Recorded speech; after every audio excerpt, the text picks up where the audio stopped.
had some technical difficulties with the camera. I don't know if we're going to be able to recover that previously shot video or not, but 2014 Dodge Durango. Replacing this. And this is your oil cooler and your antifreeze cooler also. Minus the mud dauber. Yeah, minus the mud dauber nest. Pretty amazing. So I just here I'm gonna run the vacuum across that real quick.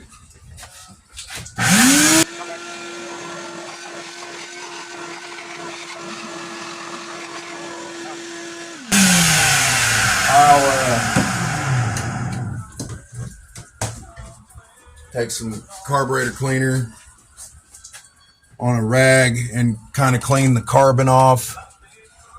Really, this is kind of a dangerous point because these ports, these go right down into the engine and don't have any nuts and bolts or, you know,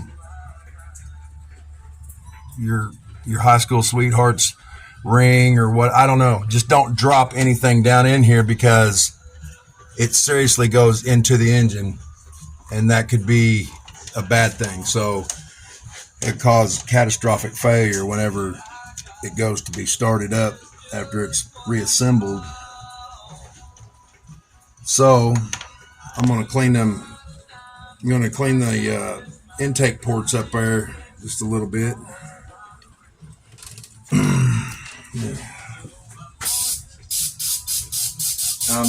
Not really wanting to wash this stuff down into the engine, and all it is just good old, and I'm not, you know, it's just carburetor and choke cleaner. That's all it is. Stuff will burn your eyes good. Just keep it out of your eyes. Don't drink it. Wash your hands before you go to the bathroom with this stuff. Cleaning out a carburetor, cleaning something with it and get it on my hands and maybe even still be wet or whatever. It evaporates very quickly. I'm not going to take any sandpaper to this. That's very soft metal. It's aluminum, and I'm not looking to scar this up. But I'm doing this so I can go ahead and stuff rags down into these ports. Rags or paper towels, dollar bills, whatever. You just don't want anything to get down in there.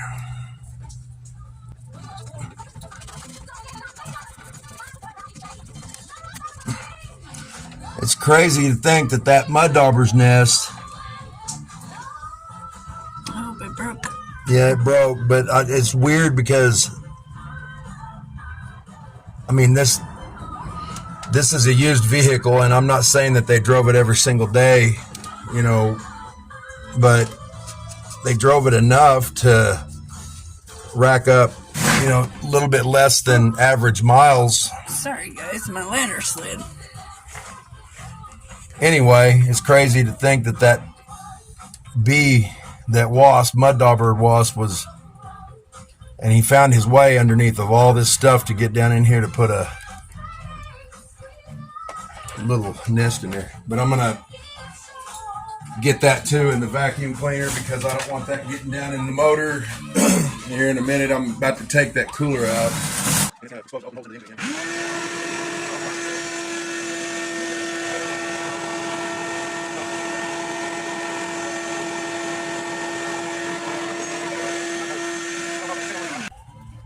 I mean, most of that's going to be on top there of that cooler. And I'll say this too.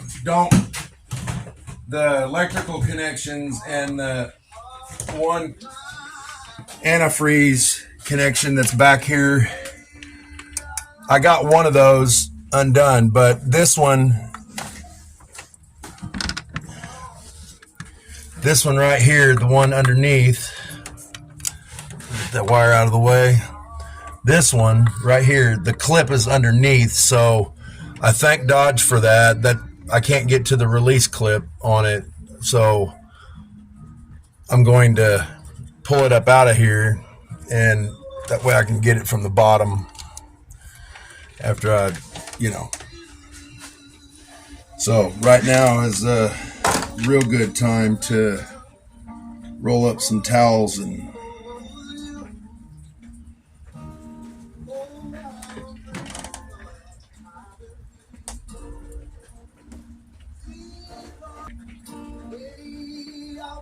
that is not Otis Redding. Who is that? I don't know.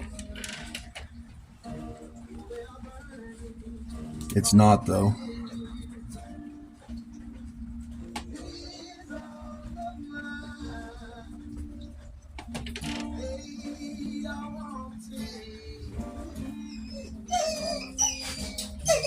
What are you doing? What's the matter with Bosco? See his girlfriend or something? I guess. He's telling me it's time to do chicken stuff. Bosco, we can't go do chicken stuff right now. We're in the middle of Durango stuff.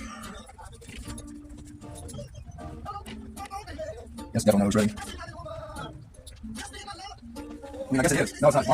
Mark or Sarge or something. Anyway, I knew that one. Post ring.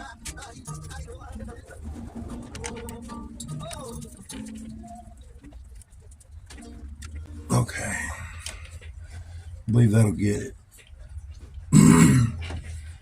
So, the bolts that hold that cooler in place, it's a special little socket. They're E-drive. They are kind of a new twist on like a Torx screw. So these are Torx, kind of a star there, and these are the E-drive. They're a little bit different. So screws that have heads on them that look like that, they have a special socket. It's called an E-drive or E-socket, and these, you got to buy them. You got to get you 8mm E to get them off. So luckily we did that already. And hard to see that. Bolts. Okay, I'll see it now.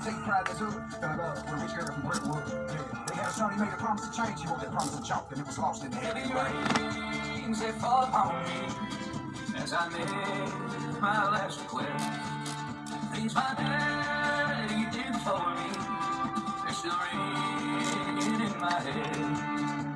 Like father, like son, like father. These bolts, when we go back in with them,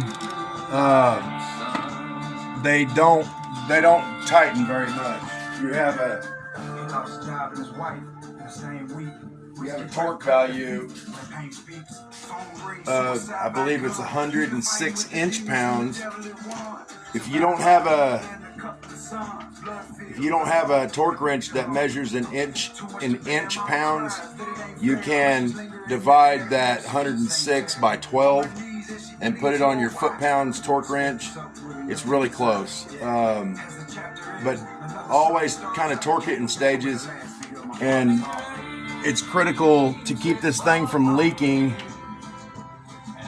Torque it a little at a time in a pattern, and like torque it down to like 3 foot-pounds, and then come back and go in your same pattern and torque it to 6 foot-pounds, and then to 8 foot-pounds, and that's all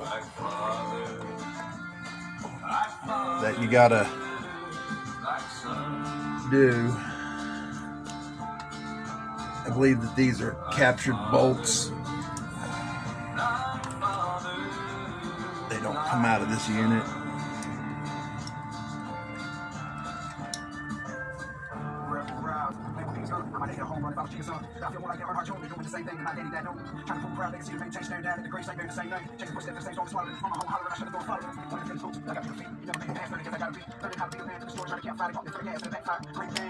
I didn't see this one down here, and it isn't even tight. It was not even tight at all.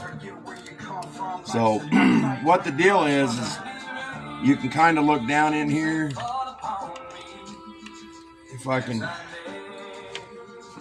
get my camera, there's a lot of oil. Like down here, there's a lot of just oil. And what this is an oil cooler. You have antifreeze and oil running through this when your engine is running, and it seals to the top of the engine with some rubber O-rings. So it ends up building up in here, and it spills over the back of the engine, gets all over the top of the transmission, and then eventually on your exhaust. And a lot of people mistake this situation for a rear main seal, and that's taking the engine out and putting in a new rear main seal, and that's not the problem. These engines are usually pretty well sealed up.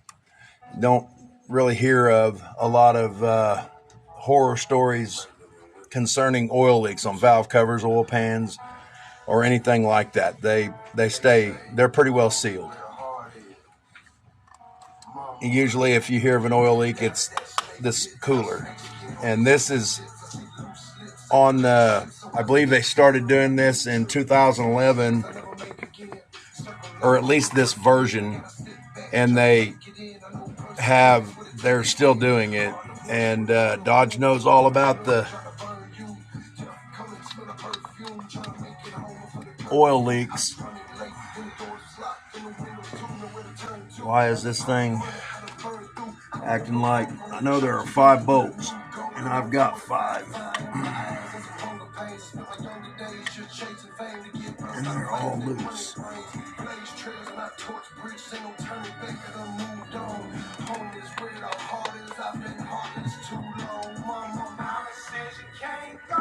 Yeah, my drop light dropped and broke the bulb, so this is what I had to get this off of my desk.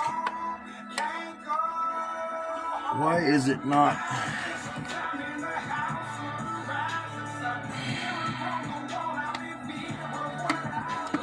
Why is it being stubborn? All of my bolts are loose. Feels like there's something still holding it here.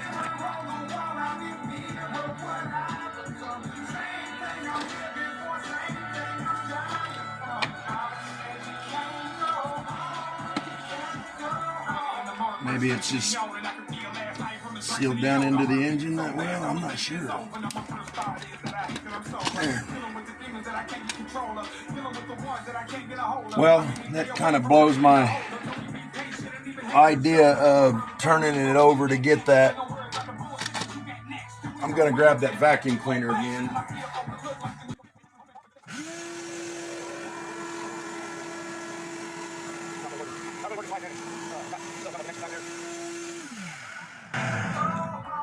So I gotta get that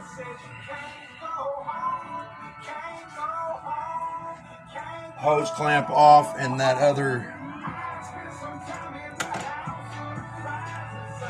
electrical connection. One line, you can see the oil in there though, where the oil is leaked in there, just sitting on there. You said you can't see any oil? No, you can. Oh yeah, you can definitely see it. Maybe if you love me, well, please love me now. Maybe if you love me, Man, it's my darkest hour. I didn't know that I was going to come across this kind of a hose clamp, or a hose clamp at all for that matter. If I'd have known that, I would have done something different.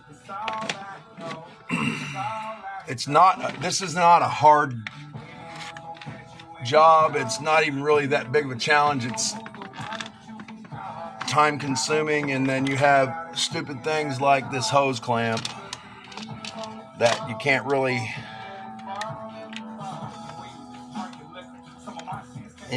you have to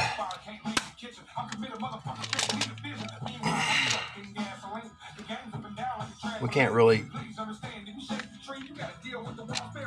I probably need to disconnect or shut this radio down, don't I? The music.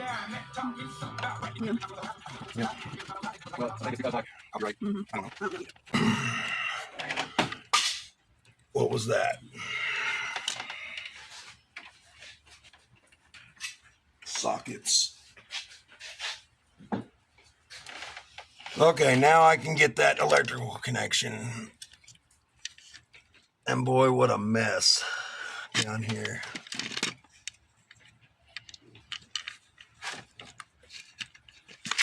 All right. So there she is.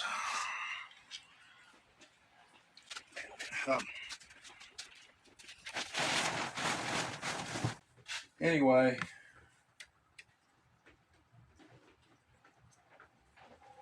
I was gonna show the good people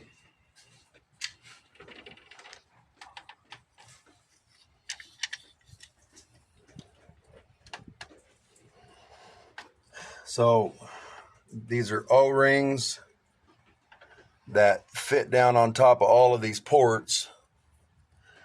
There are 4 different, well, there's 5 actually. You've got the one that was tough for me to get out, and it's awful grimy down in there, man. Thank God for oil filters.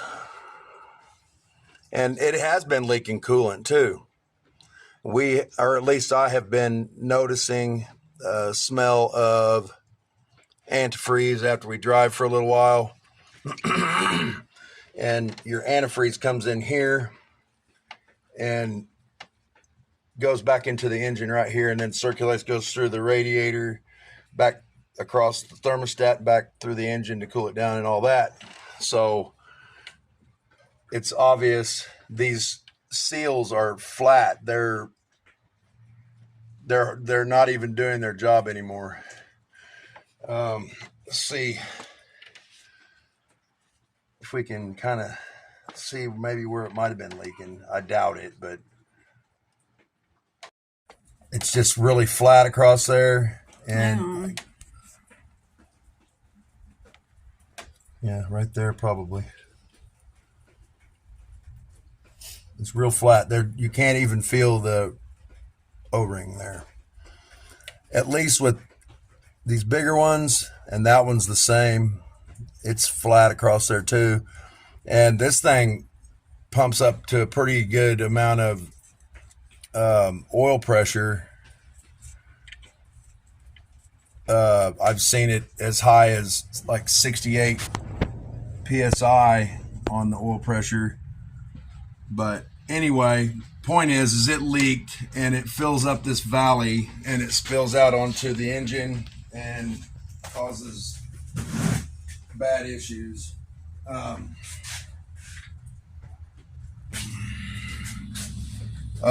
gonna try. I hope that I can get all of that oil sucked up out of there with the vac. It's probably not the greatest plan. But see, another thing that I hate about these engines is if you blow this hose, this antifreeze hose, you've got to take this thing down all the way to here to get that. And that's a lot of work just to replace a hose. I don't know any other way you could do it, because you've got a hose clamp that you got to get to. Anyway, it's a job, definitely. I don't know any other way to get this out, except for I don't have any real absorbent rags. but these holes, they go down pretty deep. And so there's quite a bit of oil here. I'd say there's every bit of a quart of oil that is spilled, of oil and antifreeze that is spilled in here. So I'm going to try to move these connections out of the way and roll the dice on the shop vac. I hope I can get it, because I don't know any other way to get that stuff out of there. It's just an awful mess here. So now this is not down inside the engine, down inside the engine where all the mechanical stuff is at, your pistons and crankshaft. And this is just in the open air, pretty much on top of the engine. So man, I hope I'll try something here. I don't know if this is gonna work. I doubt it. That did not work. Check it out. Not really the best I can do. Stop that. All right.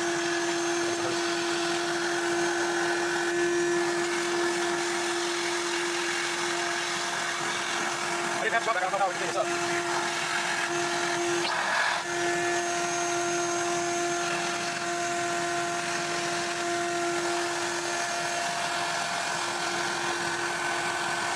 It's gonna take for a little while. Got mud and whatever else that is. Definitely don't want to get done over.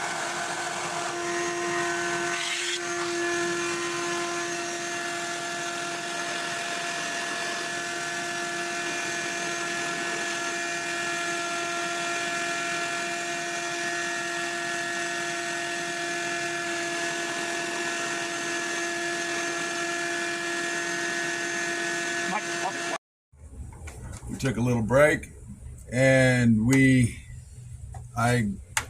you guys wouldn't have wanted to see all the cleaning going on there anyway. Everybody needs to say hi to Nyla. She's over here. She's promised to kind of be quiet while Grandma and me are doing this recording video. Anyway, it's taken a long time to do this. I'm unfamiliar with this type of setup, but I mean, it's pretty straightforward. It's easy to get there, but the cleanup is what was terrible. Y'all saw how bad it was. I went through probably 12 or 13 of these paper towels and several red shop rags and about a half a can of cleaner. So, but it's good to go. We are just about ready to hook up the new cooler. I just got to clean off these sealing surfaces here, these gasket surfaces, and get them ready to go. I think we're good. But you can actually see the antifreeze right there in these two ports right there. It goes in from the bottom, goes through the cooler and back into the engine. I don't know exactly how it all works. Just blowing and going. But the main thing is this is all pretty clean now.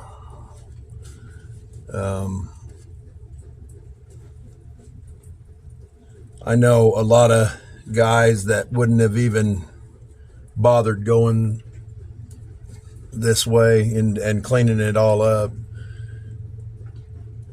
That's why they're not helping me. So anyway, I think we're good. I'd go ahead and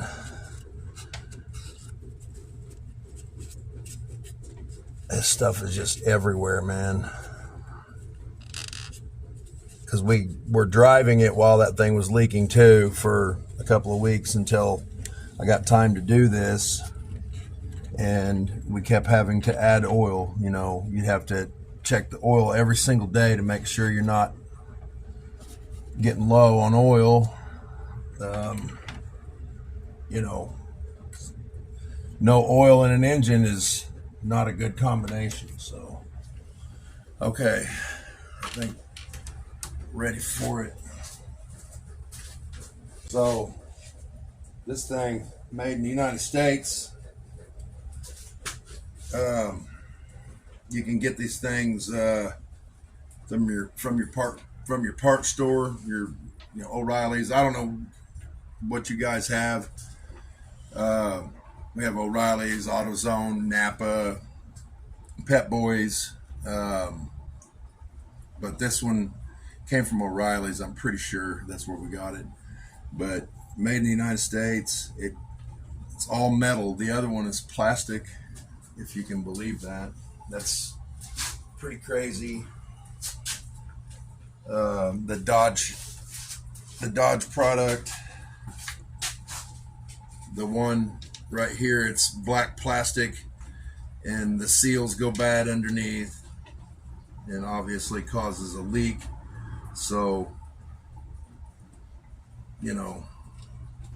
it held for all this time, 10 years. So this one, the metal one's gonna probably last the rest of its life.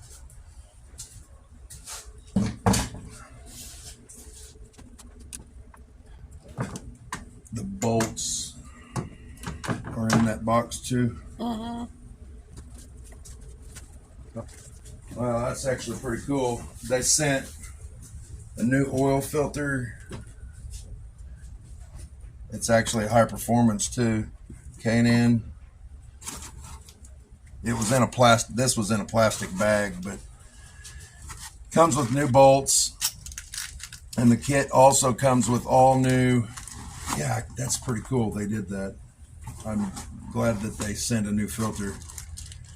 All new gaskets for your intake manifold, the upper part and the lower part. That's pretty good. I'm glad we did that. So I don't know where they got it from, but he said that they had to get it shipped in, and I don't know, it took like 5 days or something, or 3 days. I don't even know. But I know that they didn't get it from Dodge, especially if it comes with a K&N oil filter. That's a pretty cool thing. I'm glad that they sent that.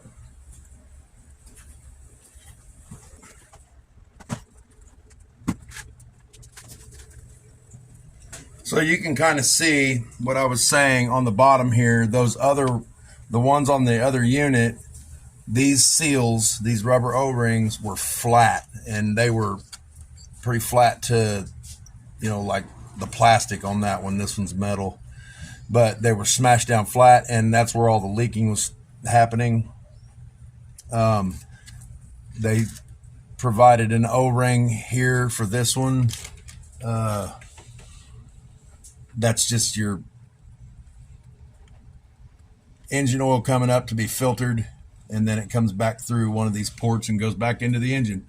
I'm not exactly sure of the routes that they take, but it's pretty cool that they did this.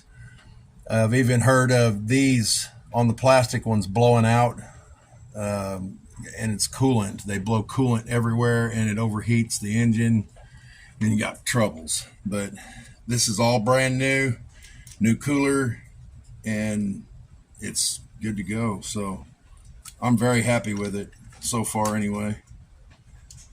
And crazy, I mean, at least I can see the clip on this one, the one that Dodge provided for us.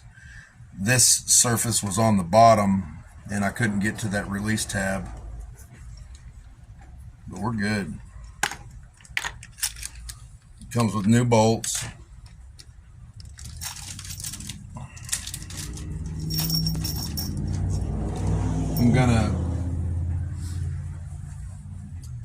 I'll wait on these for a second. I'm gonna hook up that coolant hose first, and then I'm gonna get the two electrical connections. They should just snap right into place pretty easy.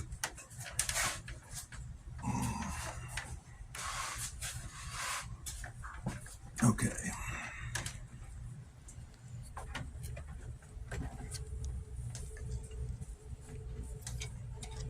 Yeah, this is going to be another job if this coolant hose ever blows on here. Got to take it down just like this, just to replace that hose.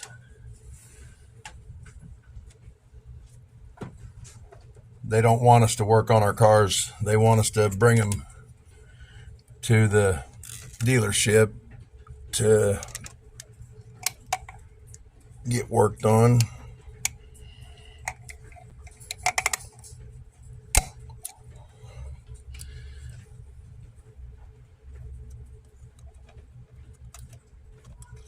I wish that they wouldn't have this type of hose clamp on here. Hang on, let me grab a pair of other pliers. They actually make a tool for those type of spring hose clamps. I don't have that tool. I got just about everything else. It's just I don't have that one. I just picked up a few tools that I thought I would need out of my toolbox and brought them out here. So, you know, good thing is I have everything just about that I need.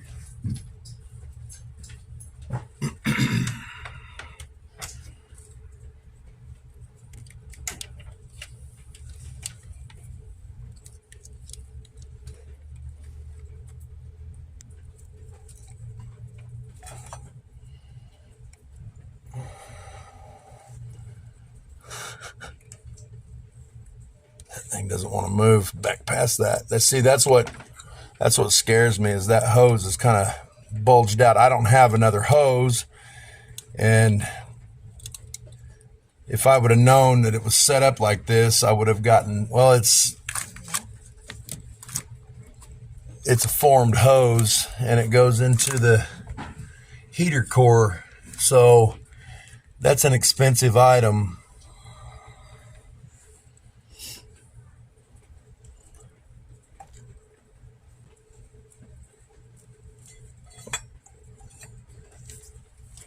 Somebody's been in here. That was off the intake manifold support bracket.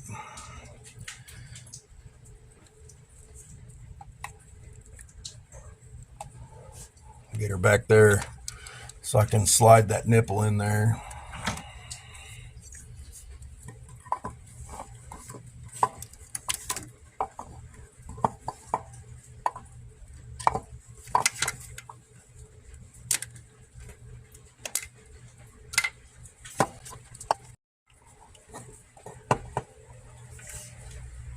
Slide it all the way up and get it seated in place, and then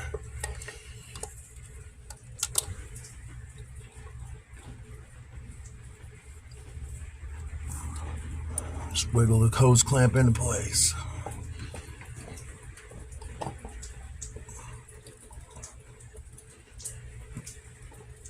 Make sure that you get it all the way up on there into place too. And try to put that hose clamp back in the same spot. It'll, over a period of its life, that hose clamp will make a groove. It'll make indentions in the rubber hose.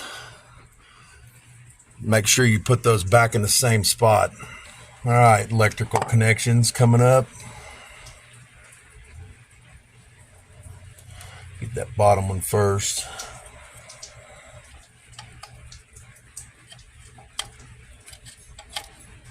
Maybe.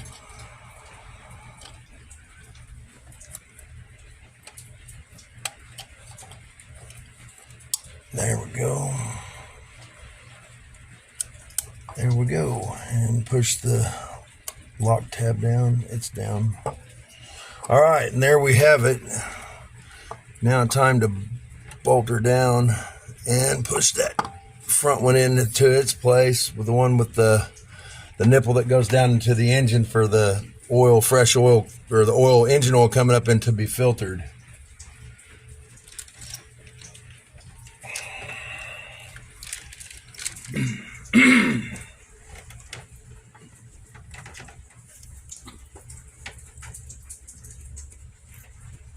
Okay, the good thing about, oh yeah, and I'm pretty sure that the other two sensors that are inside there, I'm pretty sure that they are knock sensors. It's for the computer, but make sure that you don't get those wires caught between the bottom of this and the engine when you're tightening it down, because that would probably be a bad deal.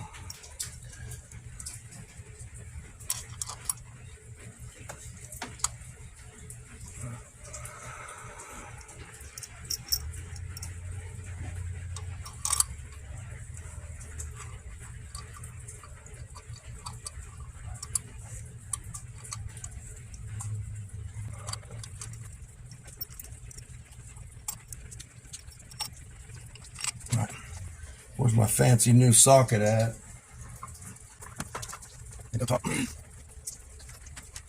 Okay.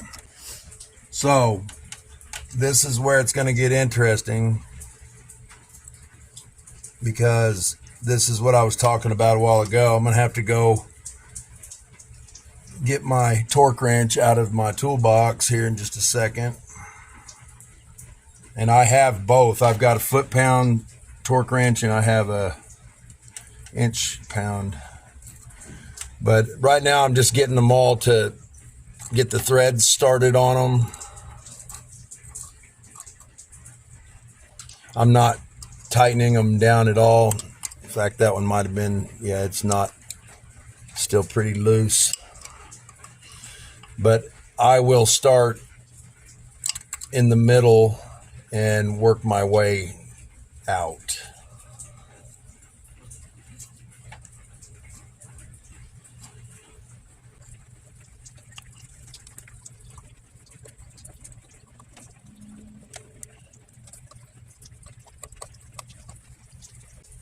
Okay, still pretty loose. All right, I'm gonna run and go grab my torque wrench real quick. I'll be right back. All right, well, I looked it up online to kind of confirm, and it is a little bit different. It's still doing it in a star pattern though. I'm going to start with, and they say the book on this says that it's supposed to be 20 foot-pounds. Okay, well, what the number that I've come to in my mind is, because I don't want to snap those bolts off, obviously. So I'm going to go with, I'm going to do them 3 times around. I'm going to start at 120 inch-pounds and tighten them all down, which that is 10 foot-pounds. And then I'm going to bump it up to about 15 inch-pounds and go around and see how they feel. If I think that feels too tight, then I'm going to stop at probably 15 or 17 foot-pounds, or foot-pounds. So let's get going.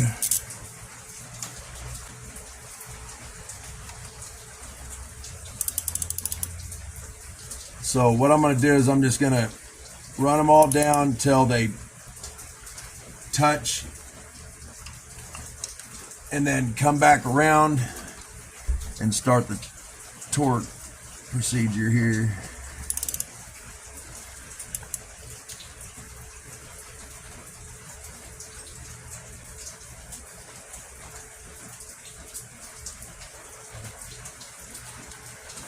This thing has 5 bolts, 5 little bolts. They're real small bolts too. They're about 3/16 of an inch in diameter. So that's the third one. So jump back down here to this one.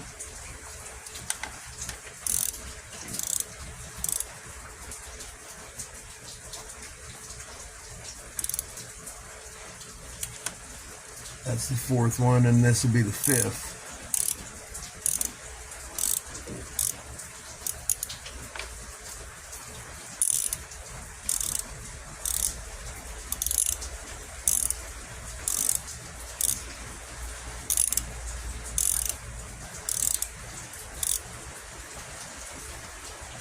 Apparently that one touches.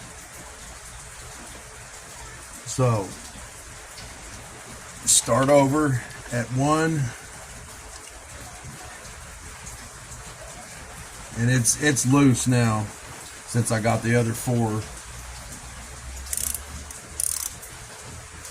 All right, it's touching again.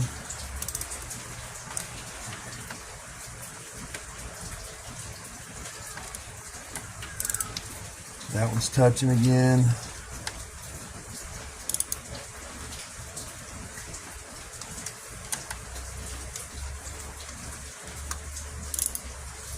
This is so it can be tightened evenly and flat, because you don't want to tighten, you know, all the bolts on this side and then come over here and try to tighten these bolts, because it will never seal and you'll probably break something. It's very critical that we do it according to instructions, because you don't want to redo it, you don't want to tear it up. Okay, start back at 1. Okay. This one's loose again.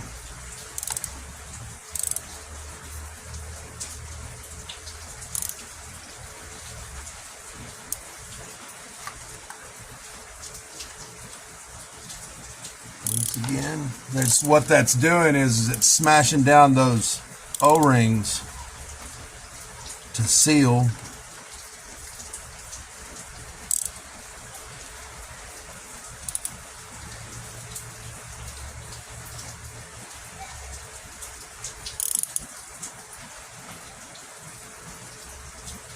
Okay, start over again.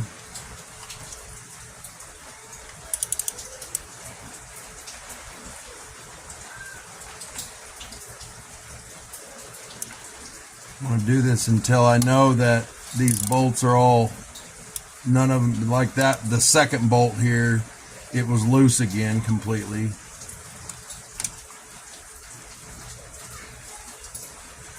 That one was pretty loose again.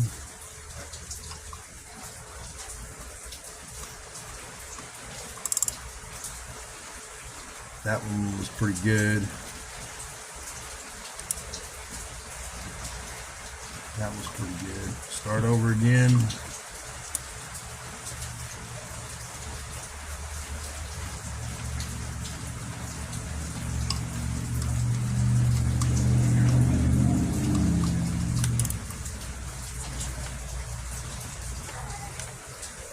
That one was kind of loose, not as bad as it was before.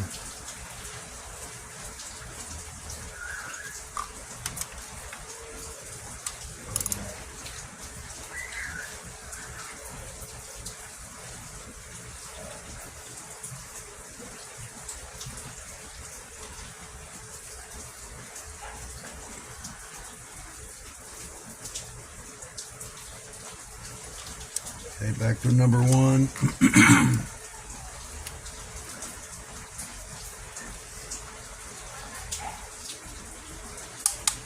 There it went.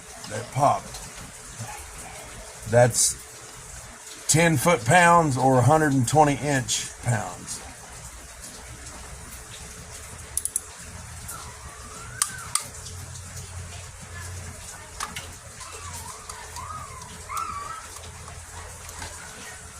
You can hear grandkids in there playing right now, so that's not dogs being tormented. Or grandkids. Or grandkids being tormented, yeah.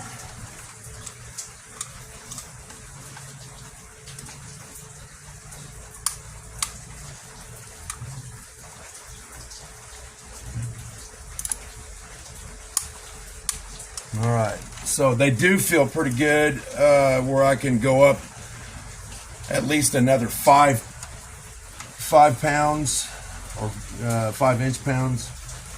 So it's not much, and it's not going to be much different than what it is.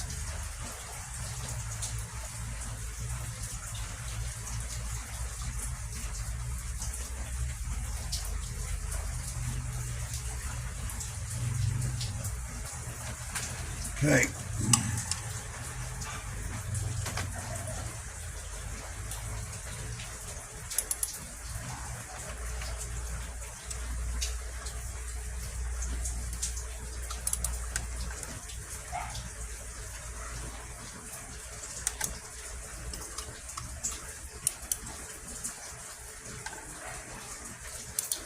Just doing about,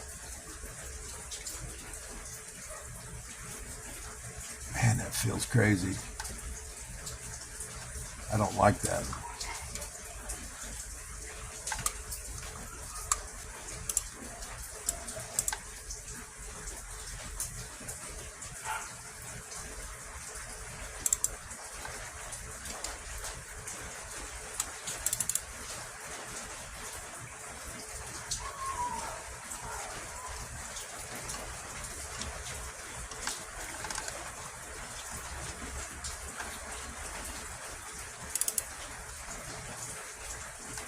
Feels like I can strip them out.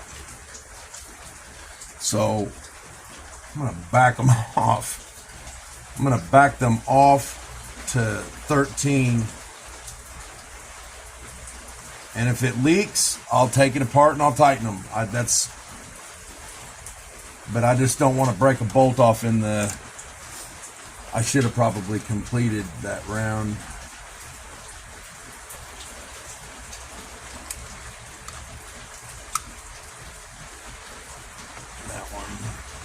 Did this one.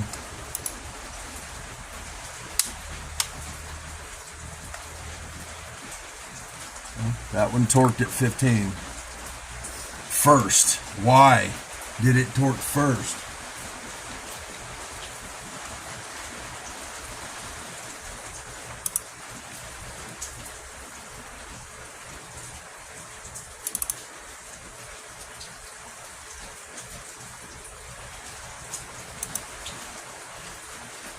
Tighten.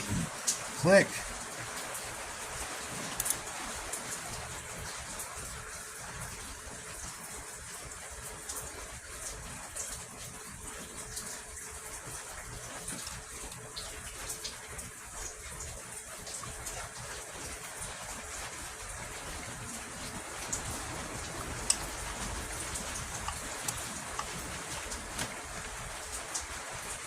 Okay, so I'm going to back them off.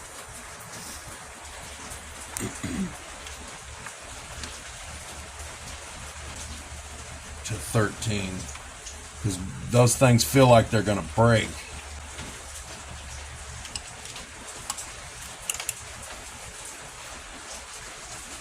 Even at 13.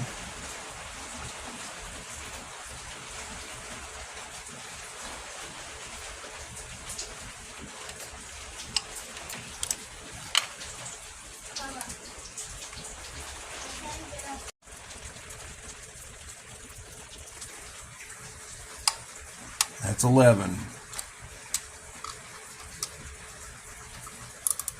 If I have to go up by a pound at a time, I'll do that. I don't know. Just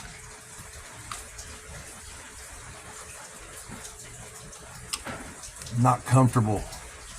And I mean, they're clicking easy at 11, so I know that they're more than 11.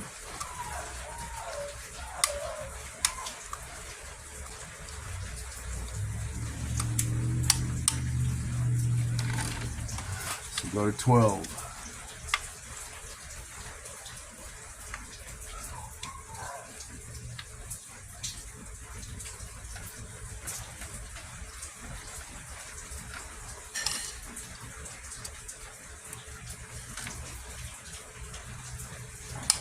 Okay, that one moved. That is 12 right there.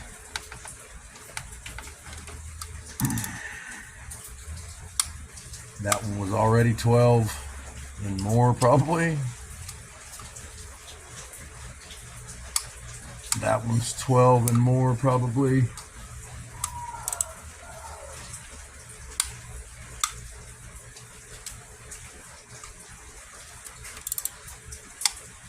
Okay, so I wonder why 13 felt like it was fixing to snap the bolt in half. I just don't want to mess this up. This is our only transportation for the time being, because my truck, I'm trying to get a transmission fixed in that. And that's my four-wheel drive truck, and gotta have that. But I gotta have wheels to go back and forth to work.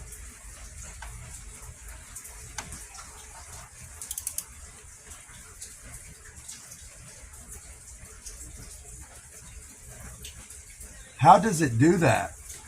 That's crazy. It was like right there.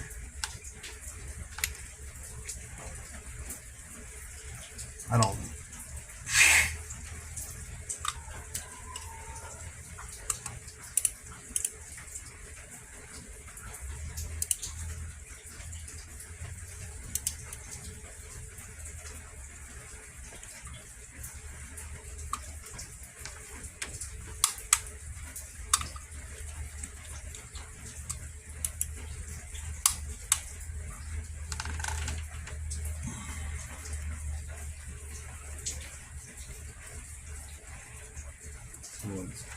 These two.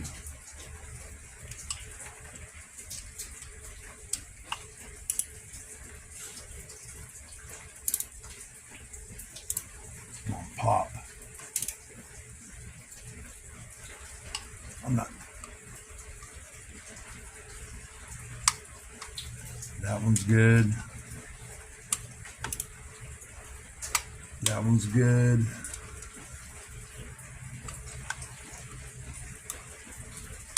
That one's good. And this one will be good too.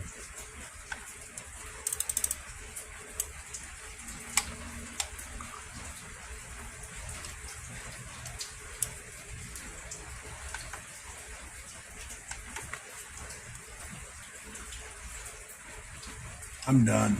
I'm not going any more on it.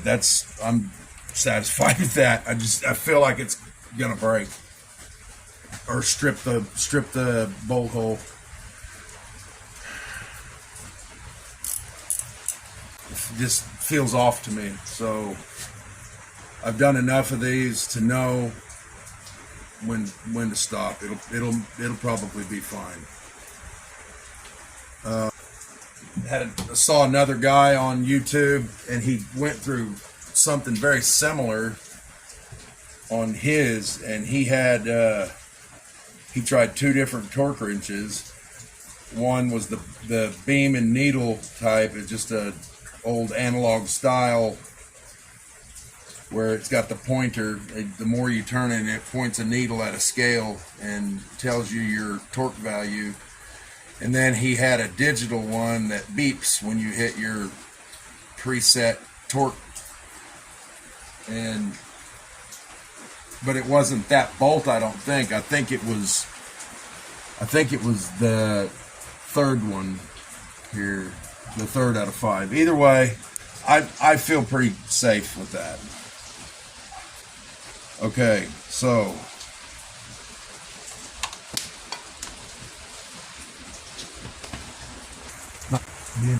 I just pulled all my rags out of the intake ports and kind of wipe them real quick. But you know, they've been in there for long enough that they would have absorbed any warmth that the engine had in it, and you would feel some kind of warmth. And they're not. The engine's dead cold.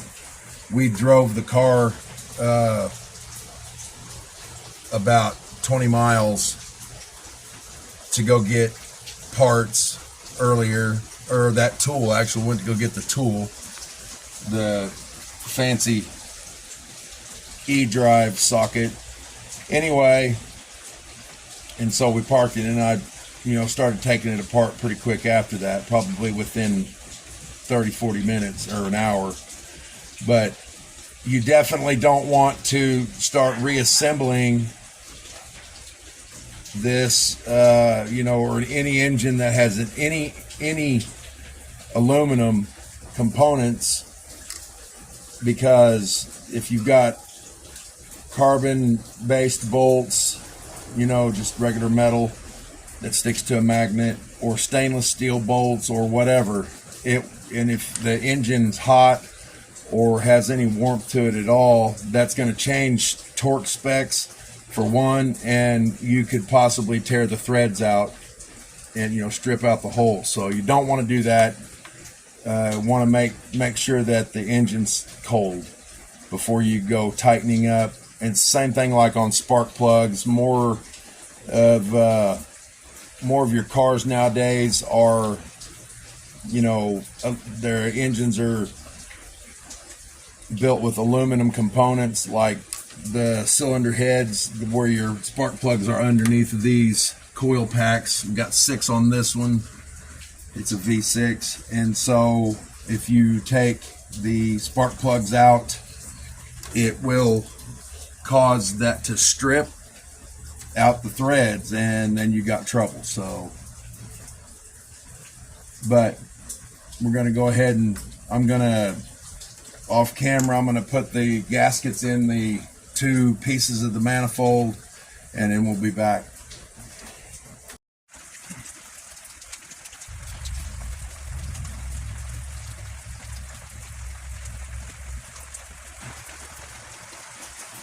All right, here we go.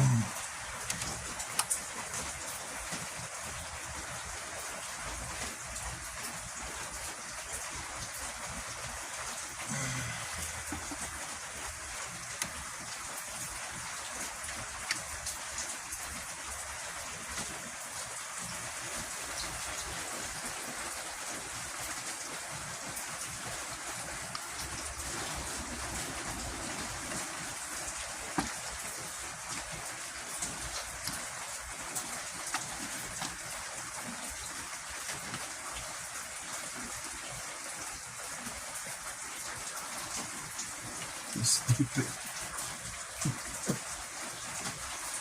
It's so cheaply made, man. They don't have any more. They don't even have pride anymore in making cars like they used to. Everything's just so sadly cheap.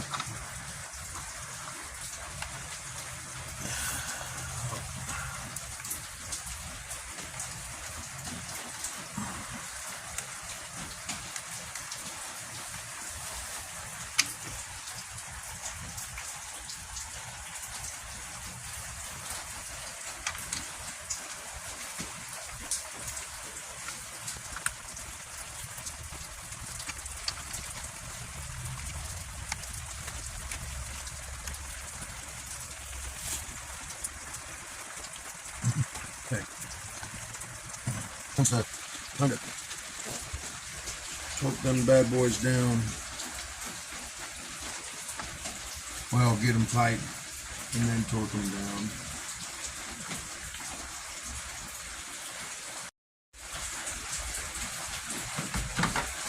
I'm not going to use the torques on that. Just use the ratchet. Okay, let's do it.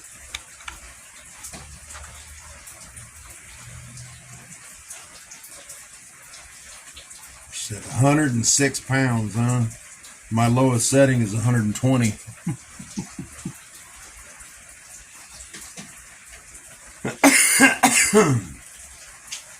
So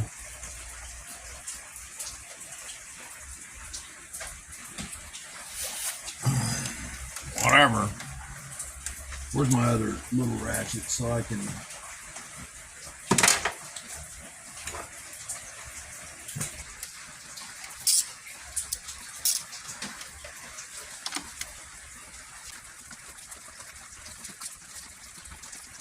bump 2 40.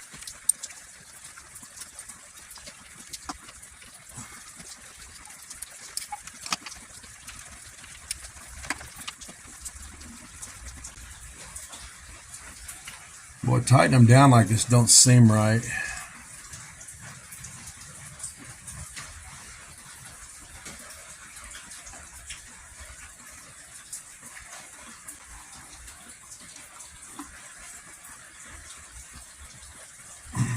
But you're videoing this, right? Mm-hmm. Okay, that's good, because I'm following the sequence on Dodge Durango forum. All right, number 3, right here.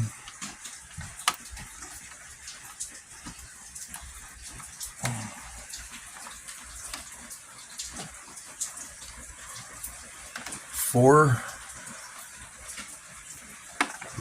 That's bizarre.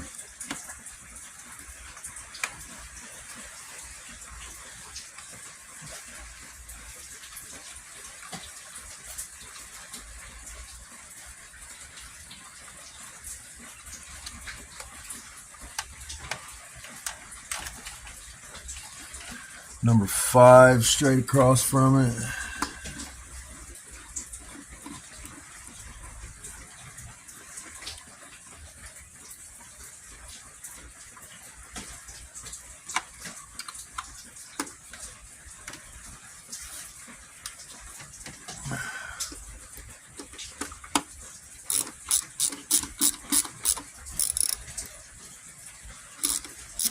Six right here.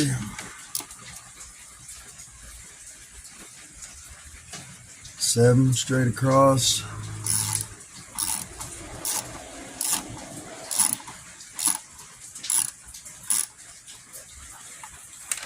One more.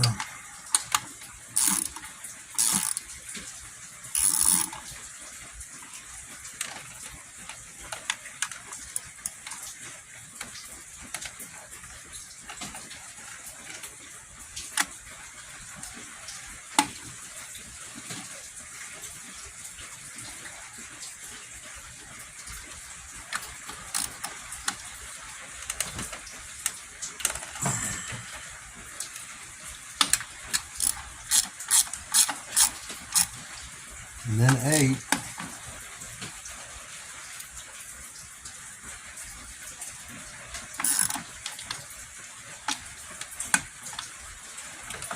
Hear that? Mm-hmm. That click? I don't like that. Did it just break it? I hope not. This is not how I'm used to torquing things. Go back to 1. It'll be loose. So that's a quarter turn, half.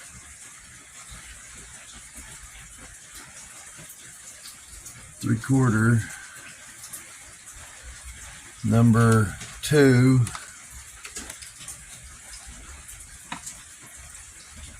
Quarter, half.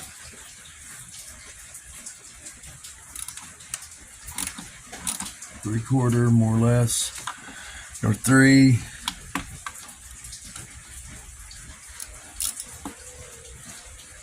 Quarter, half, three-quarter.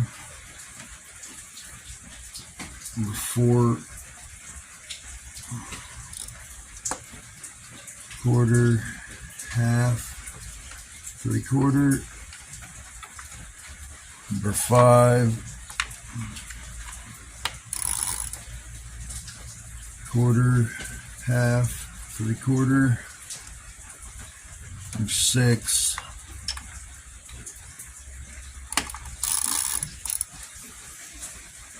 Quarter, half, three-quarter. Number 7. Quarter, half, three-quarter.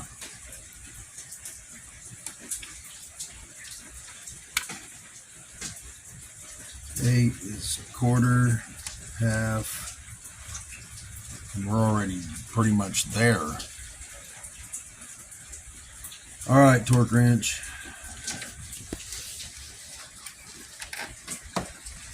All right, we are at 106 foot-pounds.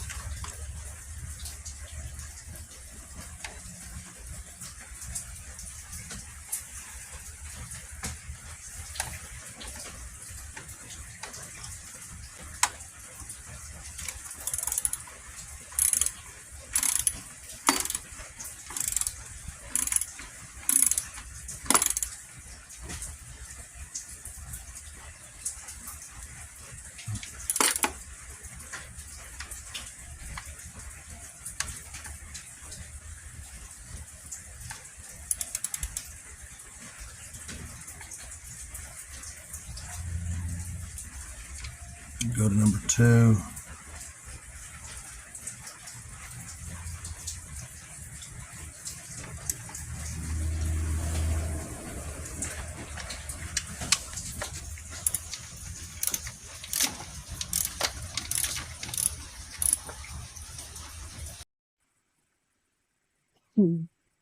I need to finish up a couple of things on the Durango that we weren't able to do last night because it got too late. And my main goal was to get it going correctly and fix the problems that we were having with it. And I did do that.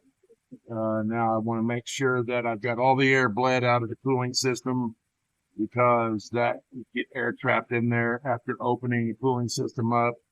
It'll tend to overheat, and you kind of purge the air out of the system, and it'll correct everything that's going on with your heater.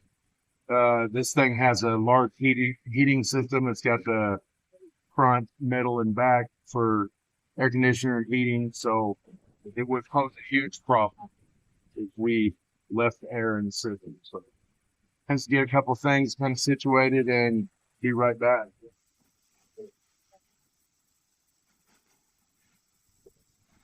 We lost a little bit of coolant last night because I had to purge the air out of the system. You're always going to lose some when you open up the cooling system, so you got to get that cleaned up off the engine and in the engine bay. I don't really like it kind of thing. It'll eventually dry up, but it also deteriorates. Body panels, if they're plastic, and unsightly. The whole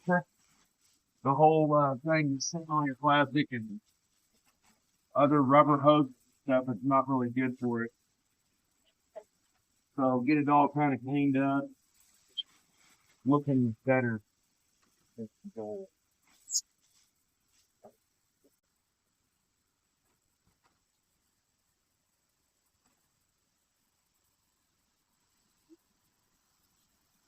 What next step back a little bit.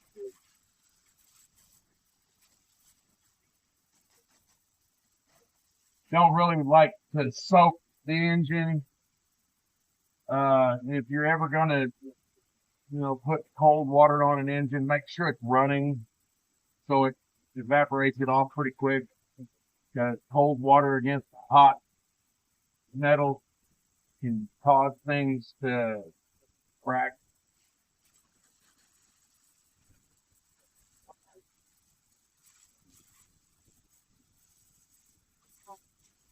Plus, you don't want to get it all over your sensors and. All right, well, pick up here for now.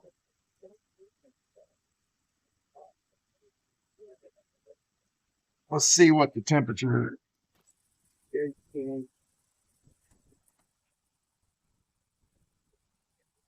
We still have a little bit to go.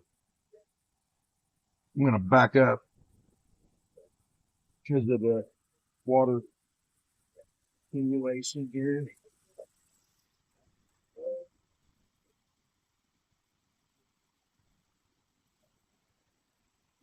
Oh, it's pull forward.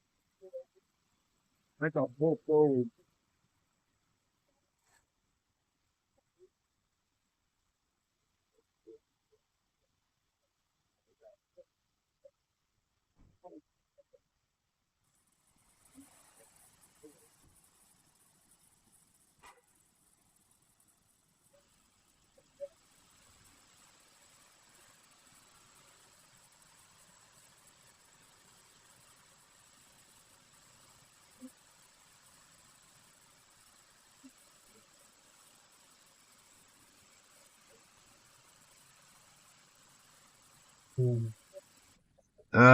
Seems like the changing the oil and coolant cooler unit last night, I may have done too good of a job because I can't get the gauge to come up to operating temperature. It got just a little bit more to go.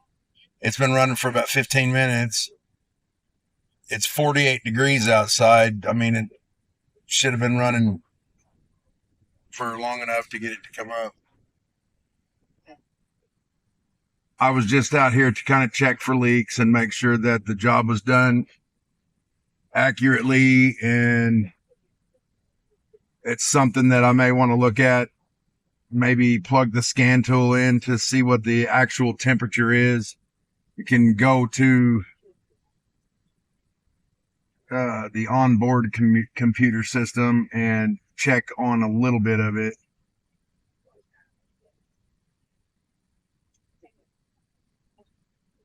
Oil temperature is 147. Transmission temp is 86. And got 48 pounds of oil pressure at idle.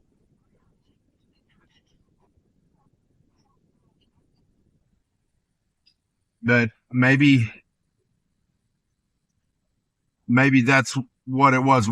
Since we got the vehicle, that thing has been leaking. I suspect maybe this is what it's supposed to be like. I don't know. We'll have to check. But all I know is that the engine fans are on. I can hear them running. And the thermostat has opened, so that's got to be operating temperature. That's where the vehicle desires to be. So anyway, I was going to bring you guys out here and show you how to purge the air out of cooling system. Not all cars have this. There are ways that you can do it without burning yourself or taking off a radiator hose or whatever. You just have to leave the radiator cap cracked on the radiator or your expansion tank. Sometimes that will help to kind of purge the air out of your system, kind of squeeze the radiator hose and kind of work the air towards the radiator, work it towards up, and it'll come out. But come out here with me and I'll show you on this vehicle and the Pentastars how to purge the air out of the cooling system. We're here. There's a dog landmine. Okay, so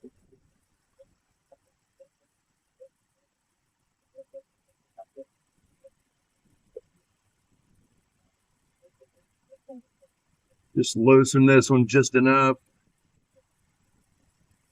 This one, back it off pretty much all the way. That way it can come free. You don't want to take it off up there, though, on the throttle body.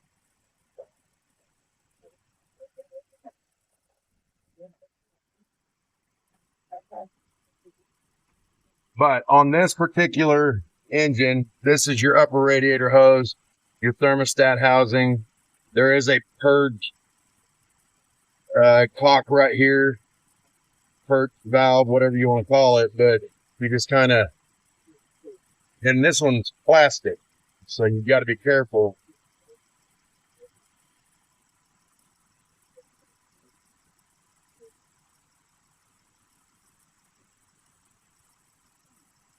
Well, right now I've got it open and there's no coolant coming out of that, so there's a little bit of air still trapped in there. You do that until coolant comes out and then close it back off. Don't go crazy tight with it because you don't want to break it or strip it out. Just tighten up. So, and then keep an eye on your temperature gauge. Feel your heater. Make sure you've got good heat coming. And if you do, everything looks good there, then you pretty much got all the air out of your system. But this turned out it's a successful repair. Hopefully we don't have any more issues with it. I wish there wasn't so much plastic. You know, you got your upper intake manifold and you got the lower part here too. Both of them are plastic. You're torquing these bolts down into the other plastic piece. And it's a recipe for disaster, quite honestly. I don't like that.